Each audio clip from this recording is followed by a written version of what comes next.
Aujourd'hui, je voudrais parler d'une différence de pratique qui tient au prix de vente affiché et à la marge de négociation aux États-Unis par rapport à la France. Quand on vend une entreprise aux États-Unis, on met généralement un prix de vente qui est assez près de ce que l'on pense obtenir, de ce que l'on pense recevoir. Globalement, quelqu'un qui va mettre une entreprise à la vente aux alentours de 500 000 $, il espère avoir entre 450 000 et 500 000 $. Les prix de vente affichés, la plupart du temps, ils sont basés sur des valorisations qui sont étayées et qui sont basées, entre autres, sur des transactions passées. Donc des transactions d'affaires du même type, avec les mêmes caractéristiques, même montant. Donc là aussi, il y a un broker qui a aidé le vendeur à établir son prix. Et ce broker, ça sera aussi lui le premier à défendre la valorisation. Donc pour moi, la marge habituelle des négociations sur un prix de vente, elle est d'environ 10%. Alors il nous arrive de voir des affaires qui sont mises en vente à des prix que je dirais qui défient la logique. Et là, l'espoir d'aboutir à un prix cohérent à la fin est assez faible. J'ai vu par exemple une affaire mise en vente à 650 000 où je suis intervenu moi avec des acheteurs et où après avoir travaillé par rapport aux éléments fournis et aux moyennes de valorisation, on arrivait à un prix plutôt de 250 à 300 000 plutôt que 650 000. Globalement, on n'est pas arrivé à avoir un deal parce qu'annoncer 300 000 de prix d'acquisition à quelqu'un qui s'est mis en tête qu'il allait en tirer 650 000, c'est difficile.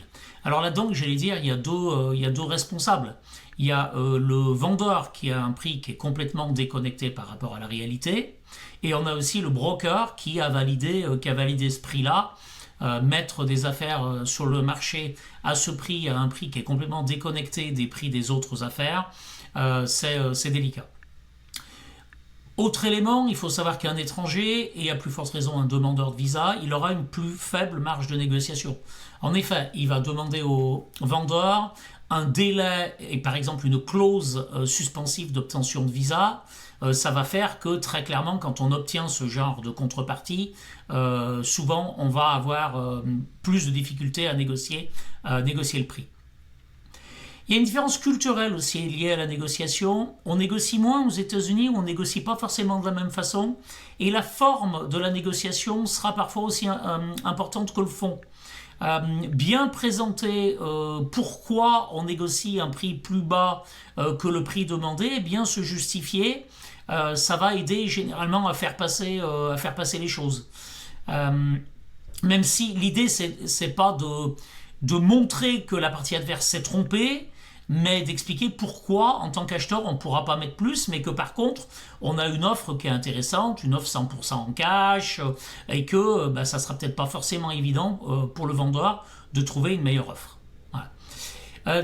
En tant que broker d'acheteur, je représente très souvent des acheteurs, en tant que broker d'acheteur, moi je vais m'assurer que si un de mes clients veut faire une offre sur une affaire à 500, et que manifestement cette offre, ce prix, il paraît justifié par rapport, encore une fois, aux critères que j'ai évoqués avant, moi je vais m'assurer que mon acheteur, il a les 500 000. C'est-à-dire je vais demander à ce qu'on me fournisse ce qu'on appelle une proof of fund, des relevés de compte sur lesquels il y a cet argent-là.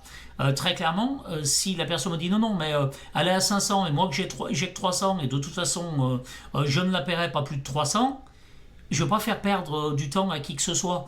Si l'affaire à 500 elle est valorisée correctement, dans ces cas-là, je n'interviendrai pas. Puisque il n'y a aucune chance que le vendeur ne lâche son affaire à 300 si effectivement tout démontre sur le papier que sa valeur est plutôt dans les 500.